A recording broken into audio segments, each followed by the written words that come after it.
병원 월급이 여자 직장으로서는 괜찮은 월급이네 했어요. 보너스도 있었고 뭐 우리 원장님들이나 위에 분들도 뼈를 묻어라 막 이럴 정도로 나름대로 좀 인정을 받고 있었지만은 내가 신용불량자라는 이 어려운 그 상황을 탈피할 수 있을 정도의 그런 월급이 되지가 않았어요. 그렇기 때문에 병원 월급으로는 지금 나는 이 어려운 상황에서 벗어날 수 있는 길은 없다고 제가 스스로 판단하고 있었어요. 근데 밖의 일을 찾아봤을 때 병원보다도 수입이 되면서 뭔가를 또 이 어려운 상황을 해결해 줄 수 있는 일은 없었어요. 그러니까 막연히 무언가를 찾고 있었는데 저는 애터미를 3개월 정도 써보면서 제품이 막 팔려나가고 회장님 강의를 들어보면서 애터미가 정말로 답일 수 있다. 내 인생을 해결할 수 있는, 저는 이렇게 생각을 하고, 근데 우리가 뭐든지 결단하고 도전하지 않으면 내 인생이라는 것은 없는 거잖아요. 그래서 실은 어떻게 보면 과감한 도전을 한 거예요. 저는 제 인생에.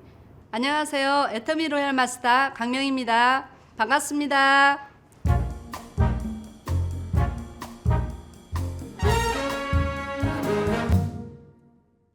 애터미 하기 이전에는 병원에서 한 17년 정도 간호사로 근무를 했고, 이제 많은 분들이 병원이 힘들다고 이야기하잖아요. 근데 저는 실은 체질에 굉장히 맞았어요. 병원이 평생 직장이라고 생각을 했고 병원에서 퇴직을 해야지 이제 이런 마음으로 근무를 했었는데, 살다 보면 또 예상치 않는 문제들이 많이 생기잖아요.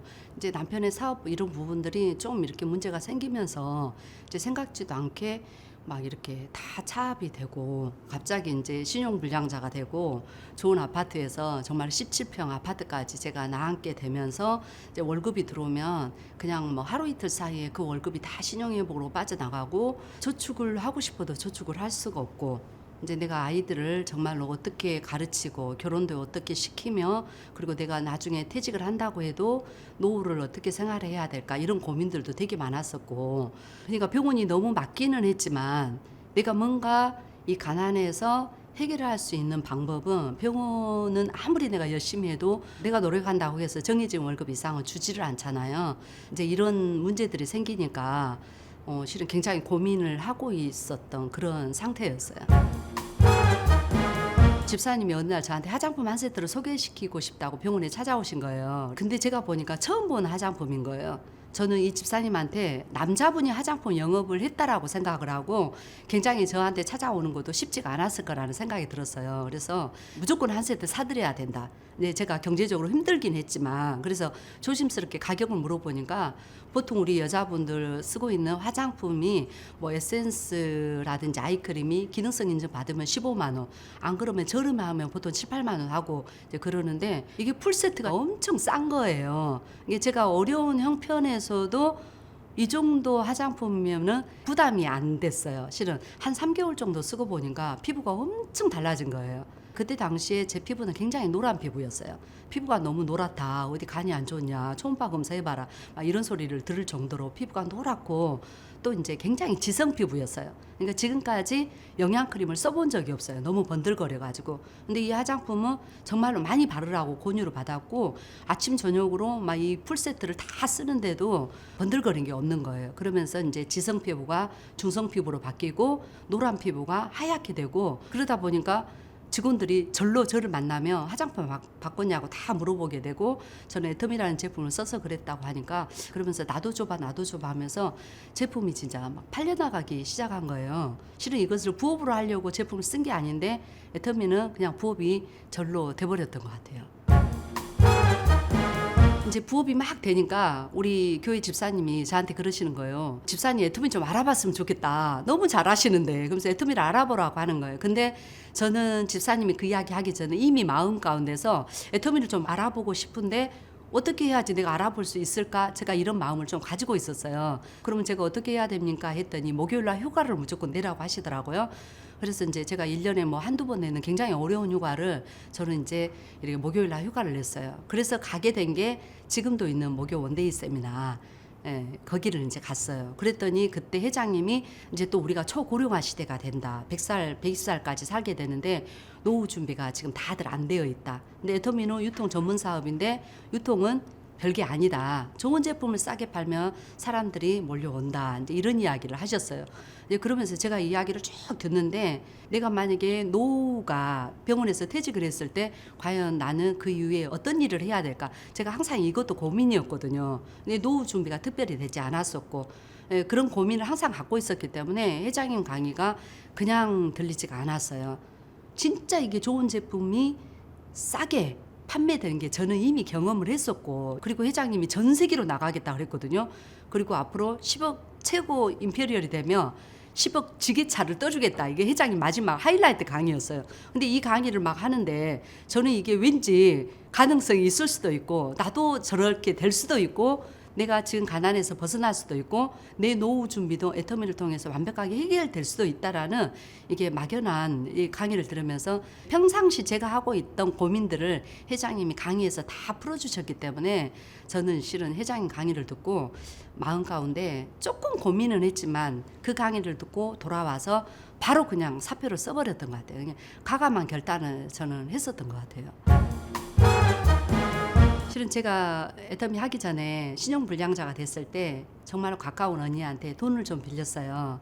근데 돈을 빌렸는데 이걸 갚지를 못했어요. 갚지를 못한 상태에서 제가 애터미를 시작을 했거든요. 그래서 제가 애터미 시작할 때 언니 내가 반드시 애터미에서 성공해서 이 돈은 내가 정말로 갚을게. 제가 이제 이렇게 약속을 하고 애터미를 시작을 했어요. 작년에 로얄 마스터 승급하면서 제가 그 빌린 것을 전체 일시불로 싹 이렇게 입금을 했어요. 그랬더니 언니가 깜짝 놀래더라고요. 너가 이렇게 애터미를 열심히 한다라는 것은 알았지만 내 돈을 정말로 갚을지는 몰랐다. 그리고 나는 너가 너무 열심히 살기 때문에 실은 이거 안 받아도 괜찮다는 생각으로 있었는데 너가 정말로 이렇게 갚으니까 너무 대견스럽고 자랑스럽다. 이제 이렇게 통화를 하면서 실은 둘이 울었어요. 저도 개인적으로 고마운 사람이 있냐라고 물어보면 그 긴 세월 동안 저한테 재촉하지 않고 내가 성공하기를 기다려주고 그 언니가 너무 감사하죠.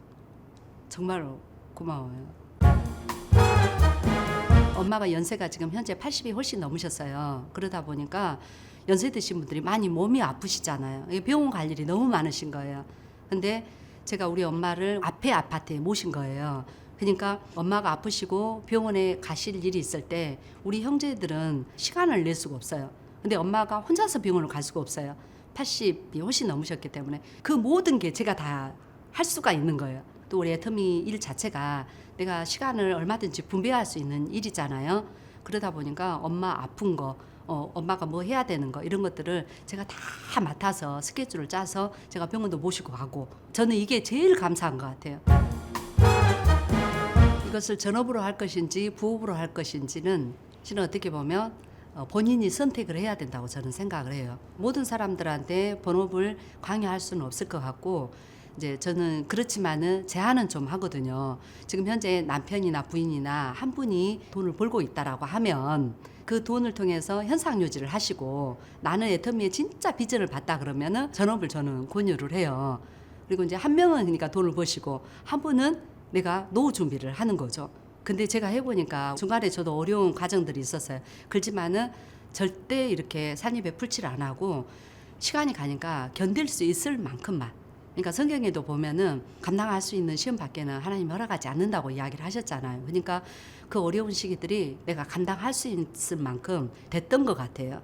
네, 그래서 내가 지금 현재 힘들지만 내가 본업으로 해야 되겠다. 비전을 확실하게 봤기 때문에 그러면은 빠른 시간 안에 내가 뭔가를 일구고 싶으면은 저는 본업해도 괜찮다. 내가 해봤으니까 저는 이렇게 생각을 해요. 근데 만약에 내가 지금 당장 가장이고 내가 벌지 않으면 우리 가족들이 정말로 먹고 살기가 힘들다 그러면은 부업을 하면서도 얼마든지 전업처럼 내가 할 수 있거든요. 왜냐하면 요즘에는 다 우리가 엔 잡느라 해가지고 요즘 젊은이들은 다 두세 가지를 같이 동시에 하잖아요. 그러니까 이걸 부업이라고 생각하지 마시고 그냥 투잡, 쓰리잡 이렇게 생각을 하시고 그래서 저는 우리 부업자들한테 애터미가 본업이라고 생각하고 지금 현재 하고 있는 것을 부업이라고 생각을 해라. 마음을 어떻게 먹느냐가 실은 중요한 것 같아요. 애터미는 나에게 사랑이다. 이렇게 이야기를 하고 싶어요. 왜냐하면은 애터미가 나에게 다가온 게 그리고 이제 내가 애터미를 만난 게 너무 감사하고 실은 우리가 사랑을 하면 가슴이 설레잖아요. 예, 그리고 기분이 너무 좋아지고 모든 게 다 포용이 되는 게 사랑이잖아요.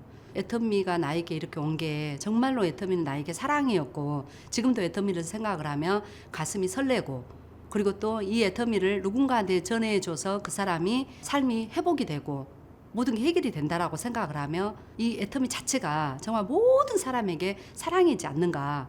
그리고 사랑은 모든 거 허다한 허물도 다 덮고 기다려줄 수 있고 모든 걸 회복시킬 수 있는 거잖아요. 그래서 애터미는 정말 사랑이다, 나에게.